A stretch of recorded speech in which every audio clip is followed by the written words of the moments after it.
How do you combat employee turnover when, as a private practice, you have a hard time paying what larger competitors can pay? Well, my guest today is a partner in a primary care practice, and she's living this question, and she's going to share what they do with us. I'm Carl White, principal at Market Advisory Group, which is a healthcare marketing agency, and I'm also the host of Practice Care. The mission for both is the same, and that's to help private practice owners stay private. That's usually what they want, but care is better when it's the providers of care who are owners of the practice because any decision that's got to get made, clinical, business, whatever it is made by the same people who have to turn right around and take care of a patient. And so we can feel quite confident that the needs of patient are always in their mind. My guest today is Katie Nunn. Katie provides training and coaching for healthcare leaders and their organizations on process improvement, financial optimization, and cultural transformation. Leveraging extensive experience with financial and operational turnarounds, she's a valuable advisor for an organization experiencing rapid expansion or change. With over 20 years' experience in healthcare leadership, her broad areas of expertise include practice assessments, process improvement, financial management, IT implementations, telemedicine, strategic planning, providers onboarding, and cultural transformation. My God, that's a lot. Katie, you've been on before. Thanks for coming back. Thanks, Carl. I'm happy to be here. Good Lord, that's a lot. But That's you see, that's practice management for you. It's a that's lot. it is the job of many people all in one. It is for sure. Yes, yes, yes, yes. What are you gonna prioritization becomes a must, I guess, right? Yes. Yeah, on an hourly basis. We've got a cool topic here, combating employee turnover. We've had a couple of episodes recently with talking about what do you do about this? I mean, tight Yes. labor markets, nothing new by now. Right. What people want, ratcheting up, nothing new by now. Nevertheless, what do you do? So we're going to get into it, but for those who haven't heard a previous episode of yours with us or don't know you, just tell us a bit more about you and about the Yeah, practice. sure. So I have worked in medical practice management my entire career, and I 8 years ago decided to start my own practice management consulting company, and have gotten that has led me to work with many different medical practices all over the country. And we help practices with all kinds of stuff, like you mentioned.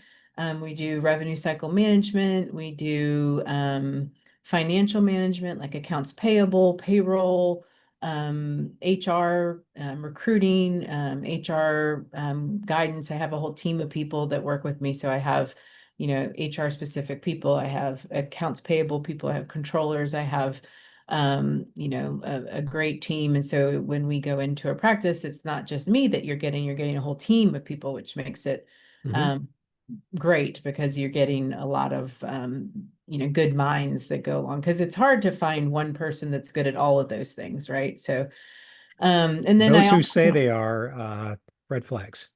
yeah, exactly, because Yeah. I'm not good at all of those things. I can probably get by doing most of those things, but I'm not great at all of them, right? I Hmm. have Hmm. some things I'm really good at and other things that I'm like, "Ugh, I don't really like doing this," so that makes it Right. hard to be great at it, right? Yeah, yeah.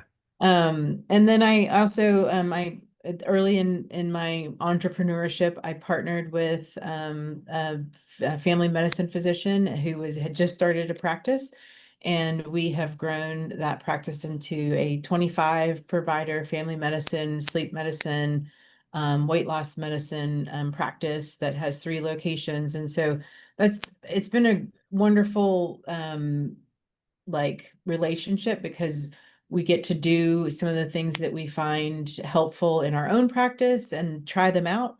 And then we take those and share them with other practices that are our clients. And sometimes it goes the other way. We find cool things with our clients and we bring them back to our own practice. So, Yeah. we're not just consultants that are telling people, this is how you should do it. We're actually doing it on the front lines in primary care on a day-to-day basis. So I think that really keeps us humble and keeps us in the know Hmm.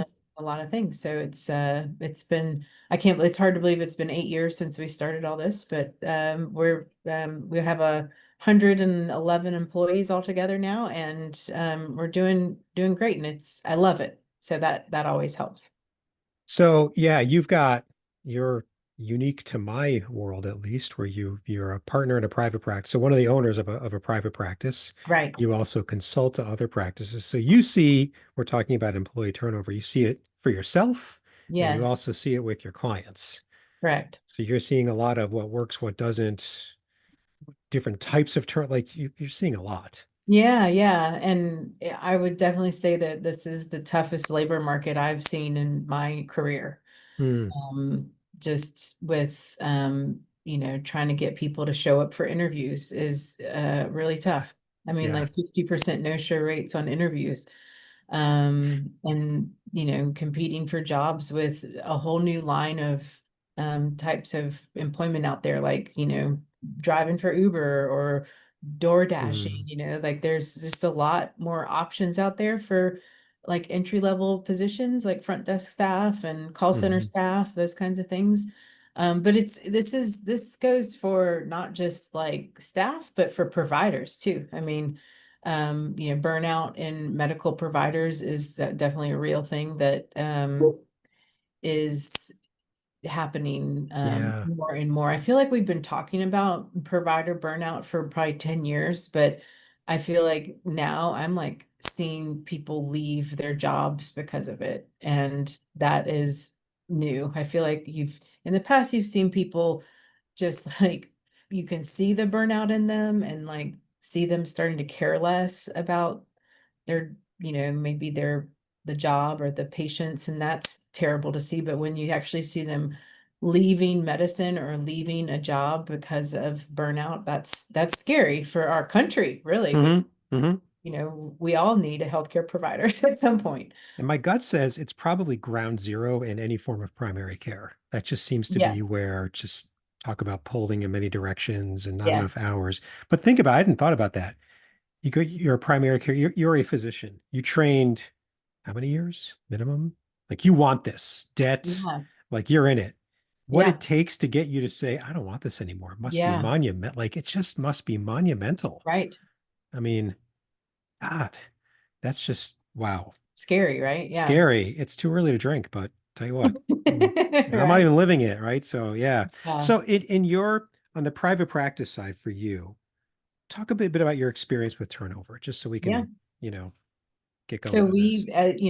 I can speak to this very intimately because in 2025 we had a terrible year in our private practice. We had a 50% turnover of all of our employees That's across the everybody. board, That's clinical, including administrative, everything. providers. Yes. Wow. And now Was it more on one side than the other, or is kind of even? it was, I mean, our administrative team was not affected as much, but providers and like, the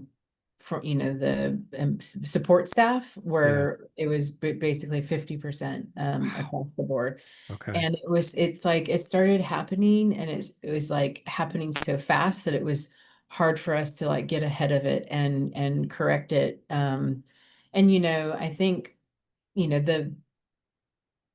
the provider side, I mean, front desk, call center, medical assistants, those are high turnover jobs. You're lucky to get, 1 to 2 years out of those types of positions because they're Wow. like entry level jobs, right? And they don't pay real high. And those people are hopefully looking for more and going to move on to, maybe they're going to go back to school or they're going to move on to Yeah. greater things. And that's just part of it. I mean, every once in a while you'll kind of get a career medical assistant that sticks with you for like 10 years or something like Yeah. that. It's kind of unusual. That person is often married to someone that has, a higher income and Okay. or a dual income home. Hmm. But it's, and right now with like inflation and gas prices, being as outrageous as they are, when you're making like 20, $25 an hour, it's really hard. Matters. It Yeah. matters. Yeah. But then our providers, I mean, that's where it's like it really starts to hit you in the pocket when that turnover happens. And we after 2025 in January every year, we always do like a strategic planning session and we went back and like I always look at all of our key performance indicators and put together like a presentation for us. And I was able to kind of trace back and see how much it cost us to lose. We lost 10 providers in that year, and it was a $700,000 loss is what that costs. And Out so out of 20 or 25, did you? yeah. Wow. Wow. So, and then we were replacing them as they went, but it's like you can't fill those positions fast enough, right? Yeah, Because yeah. there's ramp up time and there's recruiting time, and it's not somebody you can just hire off the street, right? You got to get them credentialed and you've got to get Right. trained and you've got to, you know, it's very tough. And Hmm. then we started getting like a our patients started getting mad at us because every time they come, they'd see a new provider and they'd get really upset. And so it was a huge deal for us. And so we had to like really figure out like how, like, what are we doing wrong here? And um, in hindsight, we had some like warning flags that we ignored because we, are a relatively young practice, like I said, 8 years. And we had providers telling us that they were overwhelmed because we had a lot of new, younger providers, and they were overwhelmed with the not with the seeing the patients, it's the back end stuff, the administrative work that it has to happen in a Like the notes and the whole, all of it. yes, Yeah, the notes, the labs, the responding to patients, questions and all of that kind of stuff that happens. yeah. And that has to happen kind of, at the end of the day or in between patients or at night after you put your kids to bed or those kinds of things. And they were telling us that they just couldn't do it. And um, but it's just kind of the way it's been done for so long, right? And so we're like, well, that's just how it works, right? This is how healthcare is. And then after, so many people had left, we were like, okay, we have to change or else we're not going to be here anymore. And Mm. so we've made a lot of dramatic changes, I would say. And after seeing that number, it's like, oh wow, like there's a there's a lot you can do with $700,000. So Quite a large number. that is quite a large number. And so But it's funny, like it's in small pieces over the year. Like you don't notice it right away. I'll bet you when you right. tally it all up and you saw that, was your first reaction, let me check my math. That can't be right. Right. I mean, it was Yeah. like, because in all of our turnover came from one location. And so that's why I was able to look at it because if we compare that location year over year, it was down by $700,000. And that location happens to be our busiest location, like kind of our Mm. flagship location. And that's where they were getting burned out because they're the busiest. And Yeah. we like our year, we managed to get through the year like reasonably unscathed. And so it was like, oh wow, we would have had an amazing year if we Mm. had had all that turnover. Mm. And so yes, it's like, wow, so we did things like put in a budget for our managers to um, be able to do nice things for their staff throughout the year without having to like seek permission to do so. Hmm. And we gave them $500 per employee per year to spend on there. And so that wound up being like 5,500 or $55,000, which sounds like a lot of money, but when you compare it to $700,000, it's a drop in the bucket, right? And, I mean, and that's the and way, that all day long, right? money for payoff. Yeah. Yes. So that was like one thing that we did. We also changed our hours so that we closed an hour earlier so that our providers and our staff can get home to their families Hmm. earlier in the day. Hmm. We had to figure out ways that we could kind of compensate for some of those changes, and we've added some things that were revenue generating that don't require provider work to help with that. Hmm. But it was hard. We also like added the ambient scribe technology, and we've added remote medical assistants that help with some of the back end paperwork type or inbox stuff that Hmm. the providers do, and the MAs, because they're dealing, it's like it's if one person is feeling on the team is feeling burnt out, I mean, it's definitely emotion is contagious, right? And so everybody starts to feel that way because they're all starting to talk about it and talk about how, this isn't sustainable. And so it was definitely like we had to start, cutting back on hours. And like I said, we knew that we could make it happen because as long as if it's going to help us keep people, then it's going to pay for itself. So we started out by giving all of the providers a 30-minute block in the morning and in the afternoon so they could have some like catch up time. And that seemed to work, and it didn't seem to impact our revenue too bad. Hmm. So then we eventually moved that to, well, we'll just take those two blocks and move them to the end of the day so everybody can go home an hour earlier. Hmm. And we also gave them that 30-minute block to get back in the morning. So everybody's they used to be able to see 25 patients in a day, and now the most that they can see is like 19. And Okay. so that's significant Hmm. a reduction in workload.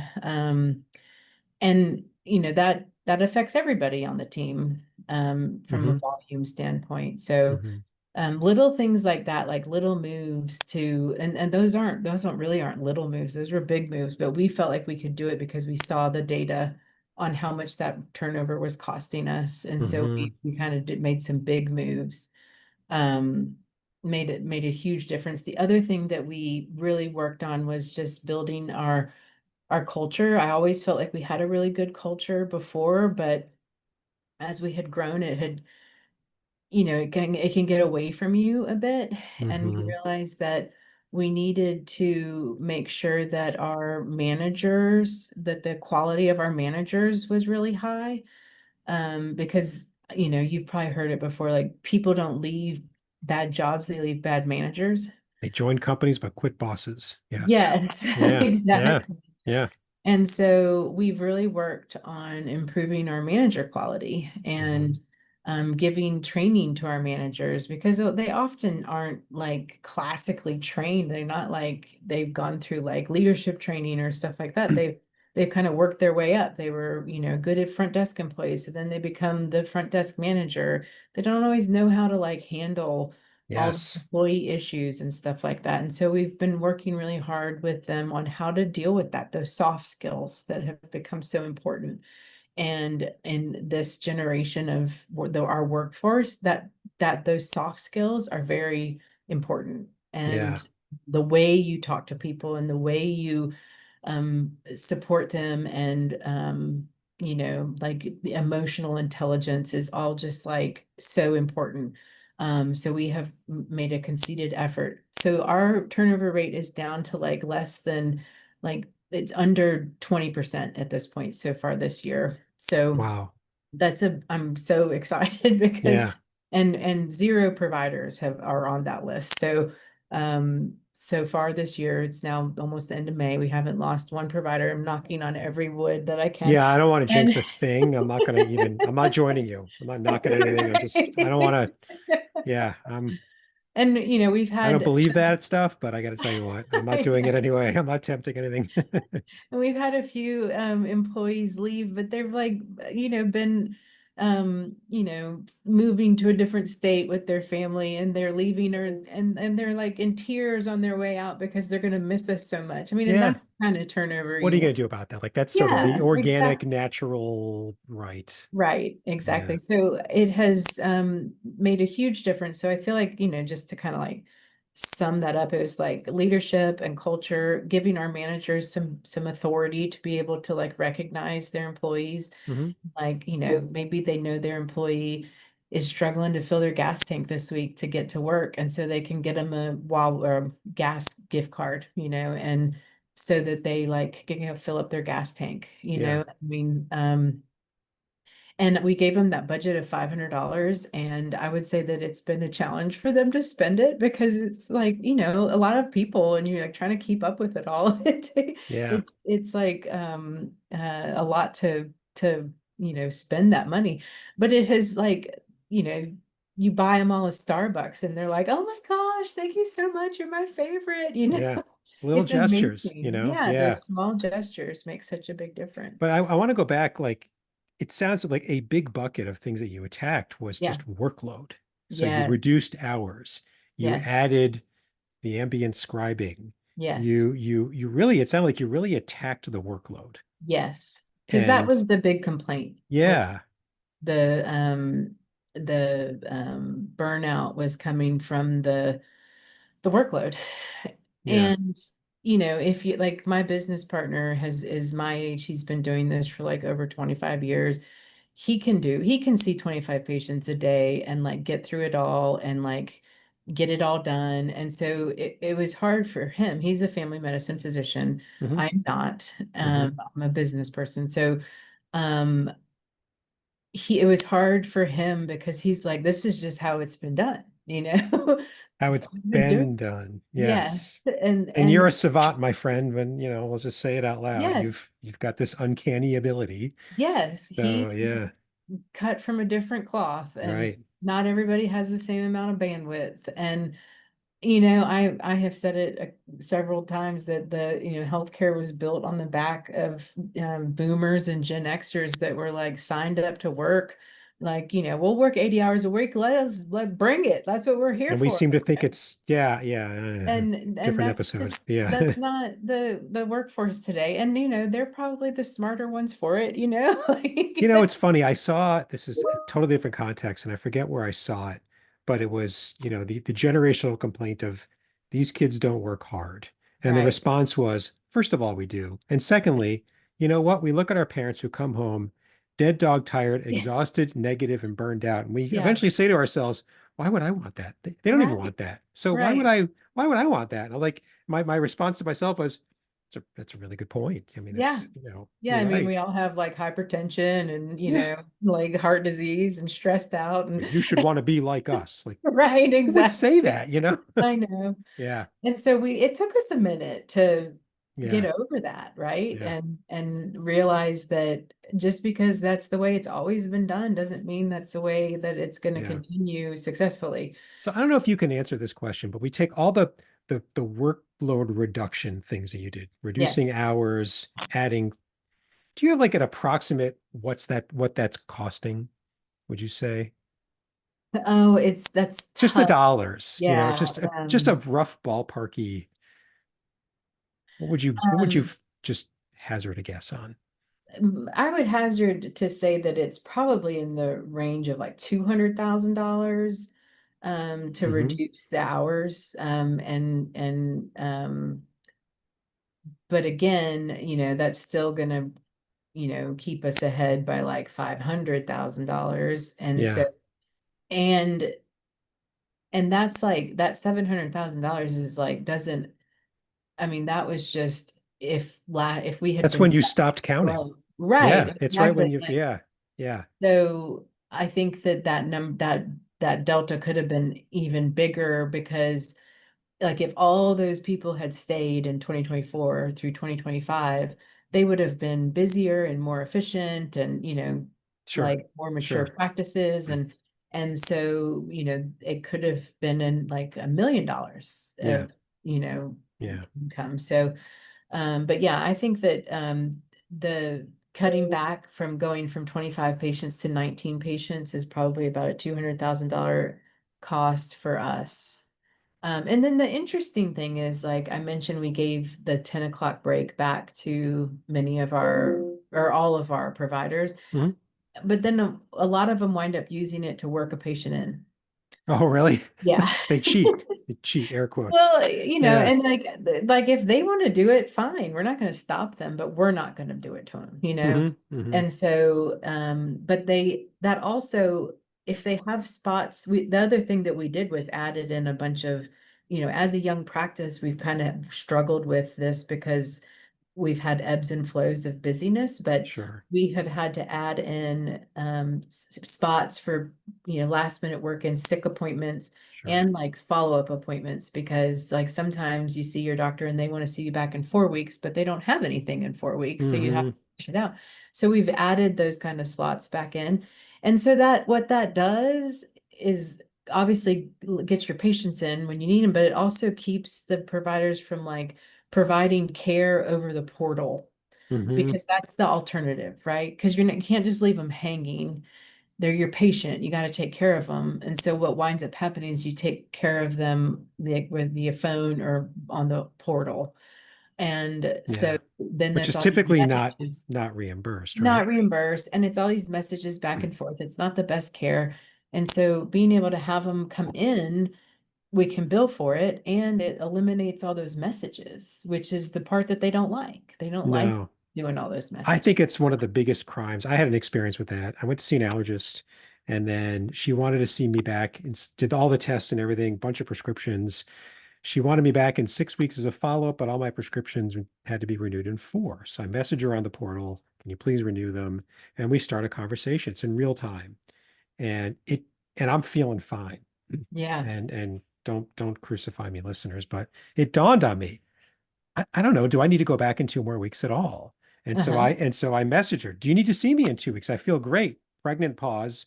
Well, no, but please, if you have more questions, come on in. And I looked at that and I said, there it is. That was an office visit. It was the Yes. same damn thing, but she didn't get Yes. paid. And I was like, what? Yeah. This is stupid. I Yeah. liked this a lot better. We could have had a Yeah. fun it was it's so dumb to me. The care Yeah. happened. Who cares if it was a message? It's stupid. But Right. I get it why you want them in. I get it. Yeah. Why couldn't that be a telehealth? Why couldn't It it? could definitely could have been a telehealth, Right? I right? mean, Yeah. yes, and she could. It's just so stupid. Yeah. But the reason that I asked about what was your sort of scientific wild ass guess about cost. So Mhm. 200,000 in sort of treatment revenue plus the costs of the tools and systems that you Mhm. added. The reason I asked is because so you're spending 200,000 plus, kind of sort of, plus the Mhm. cost of those things. And you're willing and happy to do it because you've seen the other side. And so dear listener, think about how you want to think about this. You could look at 200,000 in isolation and go, oh my God, no way. Yeah. Or you can wait for if you feel like it's now, Katie, they added everything all at once, kind of sort of, because you were reacting to a reality. Right. You could add some of these things, but if your gut says, I think we're burning out, you're probably right. Yeah. So why wait? And I got to tell you, I mean, I've been at a few meetings. If you haven't adopted some of these tools, you're behind. Yes. Everybody's talking about what ambient scribe do you use? What do you use? It's pretty good. And they've got experience with it, Yep. likes and dislikes. They know it. And if you are like, what's that? And your staffers, you're behind. Yeah. And so Absolutely. it's not helping you keep people.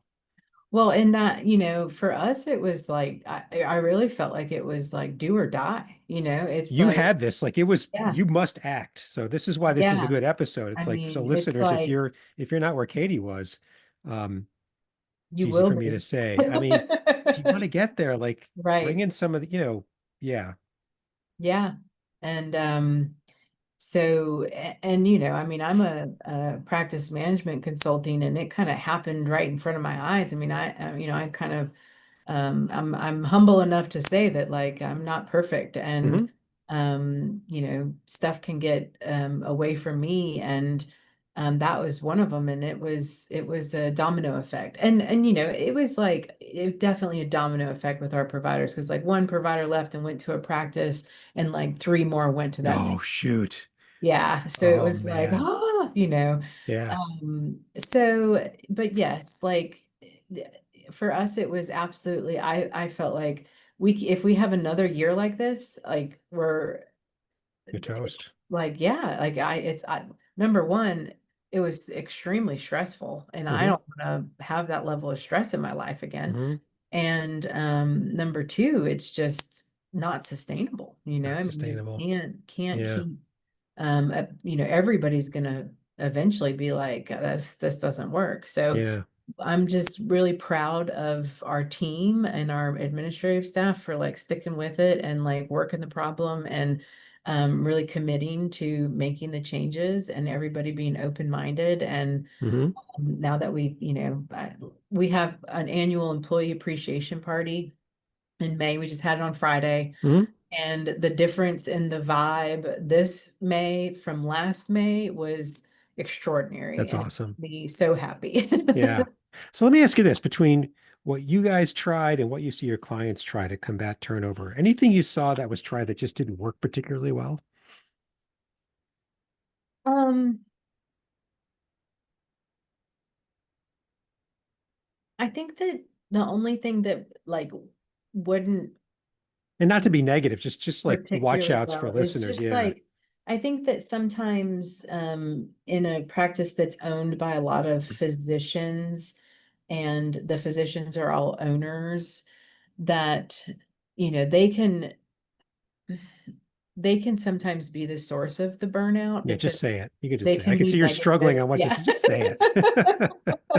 They can be real negative Nancy's, right? They can come in the office and they can bitch and moan and complain, and they kind of are the toxicity. Mm, And that's part of the leadership. hmm And like, that's what people leave is working for, that doctor that is just really toxic and hard to deal with. And unfortunately, a lot of times the practice administrator doesn't have any power hmm because it's her or his boss. hmm And so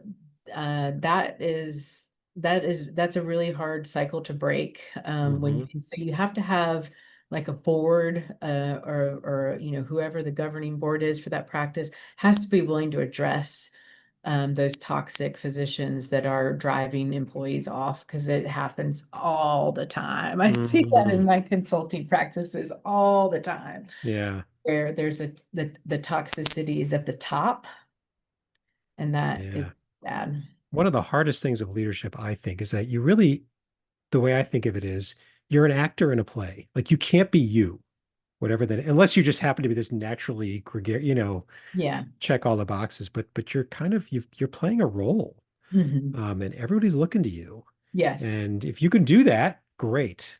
Yes. But you gotta realize that like they need things from you, not you, Yes. the person, you, the leader. Not always the Yes. It's same, a lot of It's like not always the shaking same, hands and not kissing always babies, this, right? yeah, Like, right. yeah. Yeah, whatever. Yeah, like so leave your toxicity at the door and Yeah. yeah. Um, I mean, I have learned that it is very important to my team that I like know their names. mhm, And it's hard, 111 employees, mhm, it's hard to remember all their names, but I mhm, make an effort, I try. mhm. And when I finally get it down, I start using their name, they'll like tell some, oh, she remembers my Yeah, name. right. See? Yeah, I know. Something you're And like, I'm how can like, that matter? It matters. it matters. Um, Yeah. any benefits of turnover? Like not to the degree you did, but like just sort of Well, seize the definitely. opportunity and the dime, like Yeah. I mean, make like, lemons out of lemonade or sure. lemons I or mean, whatever. you every once in a while you have that, one employee that's like relative, like good at their job, but they're like toxic to their employee and their fellow employees, and Mhm. you got to let them go, or when if they leave, then you're like, okay, good, we Mhm. don't have to like, that's not a termination that we have to make. Yeah. That is a benefit of turnover for sure, because when you have some toxicity, those, you know if you permit that, that is it says a lot to your really good employees, right? If you Yes. get the toxic ones. hmm And so you either, terminate them or manage them out, hmm is required. And every once in a while you get lucky and they leave on their own, and you're like, hmm "Yay, I don't have to Hallelujah. terminate that person." We just had one of those this week, and it was like, oh, thank goodness. She wasn't here very long, and she was like clearly just not in it. And it was like she no called, no showed today, and it was like, yay. We'll take it. Yeah. Yeah. What about like somebody leaves, you look at the work, reorganizing stuff, do we necessarily have to hire that role or that role in that way or uh Well, I I I'm sure that is definitely a way that you can look at things. One of the things that we've started doing this year as a way to, really look at our house, our practice, is do a practice assessment of our own practice. I mean, mm, I do that for all of my clients all the time, but I hadn't hmm done it for our practice in 8 years. And so, How'd you do? yeah, well, pretty good, Okay. I would say. But we were able to find some things that were like, we were able to eliminate some like unnecessary work. Mm, And it was a great, like, chance, like, you get away from, like, I haven't like sat at the front desk and like checked a patient in a long time, hmm or sat with somebody while they did it. And so hmm it's good to sit and do that stuff with your team and talk to hmm my front office manager. And, we realized that she was doing some stuff that she did not need to do. And it was like taking her hours a day to do. And I thought, oh Wow. gosh, I'm so sorry. Yeah. Like, you don't need to do any of that. Just like, that's all just garbage. And Wow. so spending some time like looking at your own processes and making sure that they're all still relevant. Because, I was like, who told you to do that? And she's like, I don't know, I was just trained this way. And I'm like, oh God, The it's the, folklore told me. yeah, The book exactly. of wisdom in the back Right. that nobody knows Seemed who like the wrote it. right thing to do. You have to blow the dust off it whenever you. So that has been super important, and that doesn't that wasn't really a factor of like somebody leaving and us looking at True. it, But still, but kind of the same idea. And every time you're like thinking you have to add a position, it's like really make sure your you know processes are yeah, tight before you throw another body at it. yeah, Because number one payroll item, or number one expense line for every single medical practice out there, is payroll. payroll, And sure. so trying to keep that in check is definitely the way that you can help pay for some of these other things that you want to do to help reduce Yeah. burnout and stress and stuff. Yeah, which helps it out. That there you go. There's the tie back to turnover. It's, maybe it's every year. It's just kind of look at Yes. how do we do what we do, and do we need to keep doing it that way, or is there Yep. just an easier? And that's, that's a, to me at least, a great chance to talk to the employees and say, if there were some things you would do to streamline your own role, like you look at you're doing X, and I Yes. don't know why we do this. Well, you know Right. what? Get it, throw it on the table. Maybe we don't have to, and Yeah. you would be that would be really valuable. They often know, Yeah. when you ask them, like, what would make things better, they often know the answers, Yeah. just And that it could be nobody like asks. nobody asked. I remember I'll always remember this when I was working at corporate. We're at this retreat. The speaker came. He was the head of innovation for Formula One racing. And he was talking this in-depth story about when he was on a team. And a lot of the win and loss, a lot of it's the driving, but the pit stop's a big deal. Hmm. And so the first race of the year, some competitive team got out of the pit stop 2 or 3 seconds faster than everyone else. And they looked at that and they said, well, we're screwed. We can't make up that of a time. So, but they took the pit stop and like millisecond by millisecond broke it down. And notice it. And so when the car starts the race, on the back, there's the fin and there's this attached, there's like appendage in the top of it.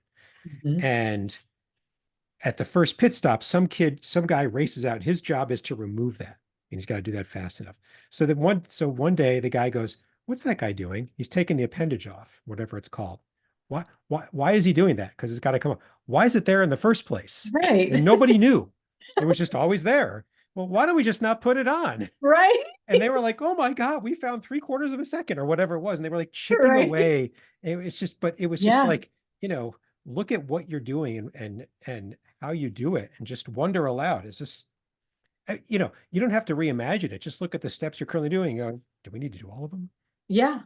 Right. Maybe we Exactly. don't have Like, to do all 9 steps every time. Like steps yes. 7 and 8 are totally, I don't know, useless. And Yep. if the employees can have a little bit of ownership in doing that, Yeah. 99 times out of 100, they're going to feel really, really valued, as they should. And they really appreciated us like sitting with them and like asking them questions, and Yeah. obviously in a non-threatening way, and like looking for feedback from them. I mean, they were like, wow, I can't tell you how many of them said, I've never had a manager or a anybody come and do this with me. And I'm like, that's just sad, right? Yeah, I know. Smart people, they certainly know their job. If they're good at their job, they know their job and they Yeah, know where there's waste, right. you know? Exactly. Yeah.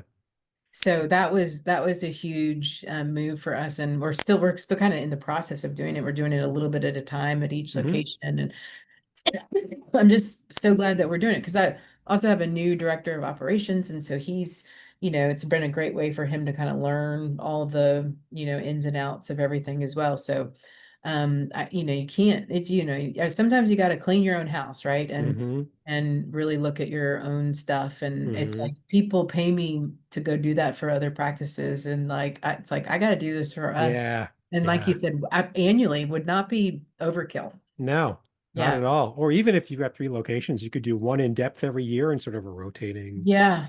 and then maybe what they learned, the other two could be, yeah, you've got a lot of opportunity there. Yeah, Um, it's been really good. that's cool. Man, we have covered so much. We Is there have. anything like big you think we should have touched on but just didn't get to? Um, um, I don't think so. Okay. I think I mean, I guess the only other thing is like comp, right? I mean, that's Mm, definitely one of the areas that you have to look at and make sure that I mean, because compensation has moved dramatically in the past 6 years, like since COVID, I'd say, hmm. for all positions. Hmm. And so making sure that you're not, you don't have people that have fallen way behind because Hmm. they've stayed with you, you know, Hmm. like you don't want them to be penalized because they've been loyal. Because you're having to increase your rate you bring in new talent, then you got to go back and, compensate the people that bring them up to market. Yeah. I There's think two that's important. there's two random things I think of there. One is, yeah, how do you make more money? A job hop, because that happens. Yep. But then the other side of that is Netflix of all places, where they're regularly checking what's the market rate and they want to pay people at the top of that rate. So Yeah. there's too many stories to count of, random Netflix employee who just got a salary increase because, well, you were below market. We want to bring you up. Yeah. So, but stay competitive is really the message. So you Yeah. really got to know what that is. You got to figure out a way to stay on top of that. Yeah. And if you're Yeah. recruiting for regular positions, You'll because know. Yeah. yeah. Yeah. Um, but then just of course always like checking on your benefits too, and Mm-hmm. sure that you're staying competitive there as Mm-hmm. well. Mm-hmm. I think Yeah. that those are the other things that are just, important as far as like turnover goes, because people will leave for 25-cent raise. Yeah. Hmm. And you can't blame them. You can't No, judge it at all, right. Yeah. Um, and it all costs more. But again, listener, listen to Katie's story. And is that going to happen to you? I don't know. But my goodness, it's going to be painful if it does. I Yes, it mean, how is. painful was that? Would you wish that on anybody, Katie, what you No, went through? like I said, one of the worst years of my life, and Yeah. very stressful, and really made me feel like, like question everything. Like, what are we doing? Serenity now is worth a few bucks, right? I Yeah, mean, exactly. yeah, yeah, Exactly. yeah. Feeling much better now. Things are back on track. I feel like we're doing, I'm glad, in a way, it's like, glad, we got through it, and Mm-hmm. we always come out on the other side stronger. So, Mm-hmm. Mm-hmm. Very good. Um, the other question is, so the context is we've caught a listener's attention. She's right. Either I'm going through it or I don't want to go through that. But they want to make some changes. They just don't know where to start. What's, where would you tell them to start? um, I would tell them to start by listening to your people. Mm, Like what are the biggest complaints that you're getting? Is it mm, that they have, is it your provider saying that they can't, that it's unsustainable? If that's the case, then you need to figure out what does that mean, and mm-hmm, what will move the needle for them to make things feel more sustainable. mm, I'll be honest, I was a little reluctant to ask the providers for like, we've got 20, 25 providers. Ask them like, I mean, in 2025, we only had 20. Now we're up to 25. But I was a little reluctant to ask them because I was afraid that they might have some crazy ideas that I can't do, because they're not always in touch with like the cost of yeah, it. yeah. Um, but I mean, I just knew that volume was one of the things that there was like too many patients, too many messages. and too many, of the inbox problems. Mm-hmm. Mm-hmm. But then I did have some providers come to me with some possible solutions, and we listened and we tried to implement those solutions. Mm-hmm. Not all of them worked even, but they listening and trying to act on the things that they request is a huge place to start, Mm-hmm. because having them feel heard Mm-hmm. makes a huge difference, Mm-hmm. because they can see like, okay, they're listening and they're They're trying. going for it. Yeah. Yeah. Yeah. They're So not blowing that me was off. that was kind of where we started, was like listening and saying, okay, Okay. we hear you. We're going to figure out what we can do to move in that direction. Yeah. Perfect. Well, thank you. Thank you again, once again, for coming on Absolutely. Practice Care. This is and for sharing this. This is not easy to share. So Yeah. Right. hopefully others will benefit. Yes. And I think that they will. So we've got contact information from you. They're in the show notes, or they will be in the show notes for this episode. So anyone who wants to get hold of Katie, um, now you've got another way to do so. Two quick Awesome. points. Yes, before wrapping up. First, subscribe to Practice Care. Why haven't you subscribed to Practice Care yet? We've got a new episode every week. We've got 200 episodes plus already out there. Chances are that if you've got a question that's on your mind, chances are we've got an episode that's going to help you figure it out. So subscribe so you could check them all out. Finally, if you're like Katie or us and you serve private practice owners, or you're one yourself, like Katie, man, you play both sides of that one. Um, and either way, you've got some experience or expertise on the business side of private practice. Please don't overthink what that is. Something you think is boring and obvious and who would care? Others care. Others are struggling with it. In the show notes to every episode, there's a link, couple of clicks. Tell us what's on your mind, and we'll get you scheduled as soon as possible. Thanks very much, and until next time.